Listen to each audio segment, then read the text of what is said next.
હું તો મનમાં બોલું ને મઢમાં ભળે છે માં હવના જીવ જોણનારી બધું જોણે છે માં ભૂલ માફ કરજે મારી માત અમે મોણની રે દાત અરજી આલી છે તને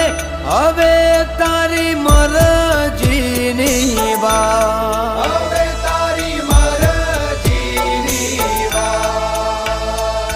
હે હો